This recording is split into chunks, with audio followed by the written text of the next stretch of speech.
সুপ্রিয় দর্শক, যে সকল কারণে গোসল ফরজ হয়, 7টি বিষয়ের যে কোনো একটি কারণে গোসল ফরজ হয়। যথা: নাম্বার 1, শরীরের বাহিরের অংশে বীর্য নির্গত হওয়া।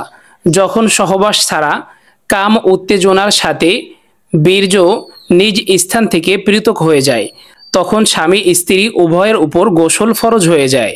নাম্বার 2, জীবিত মানুষের যৌনি পথে বা পায়খানার রাস্তা দিয়ে পুরুষাঙ্গের অগ্রভাগ প্রবেশ করানো। নাম্বার 3, মৃত মানুষ বা পশুর সাথে মিলন করে বীর্যপাত ঘটানো। নাম্বার 4, ঘুম থেকে জাগার পর তরল পানি দেখতে পাওয়া, ঘুমের পূর্বে পুরুষাঙ্গ যদি উত্তেজিত না থাকে। নাম্বার 5, নেশাগ্রস্ত বা অজ্ঞান অবস্থা থেকে জ্ঞান ফেরার পর যদি এমন ভিজা দেখতে পায় যাকে বীর্য বলে ধারণা করা হয়। নাম্বার 6, হায়েজ। নাম্বার 7, নেফাস।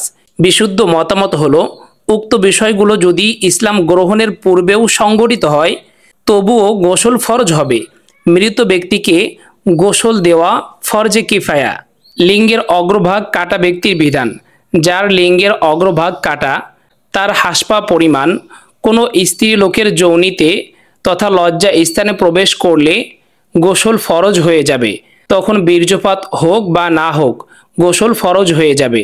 তেমনিভাবে মৃত মানুষ বা পশুর সাথে সঙ্গমের দরুন ফরজ গোসল হওয়ার বিধান: কোনো মৃত মানুষ অথবা কোনো পশুর সাথে কুপ্রবৃত্তি চরিতার্থ করার সময় বীর্যপাত হলে গোসল ফরজ হবে, অন্যথায় ফরজ হবে না।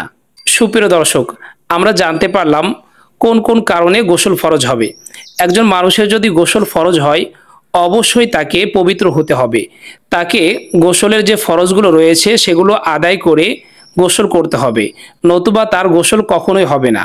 আর গোসল ফরজ হওয়ার পরে গোসল করার নিয়ম হলো, সর্বপ্রথম গোসল করার পূর্বে একবার কুলি করবে, একবার নাকে পানি দিবে, এরপরে সমস্ত শরীরে পানি পৌঁছাবে।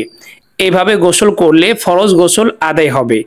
আল্লাহ তাআলা আমাদের সকলকেই দ্বীনের সঠিক বুঝ দান করুন। আমিন।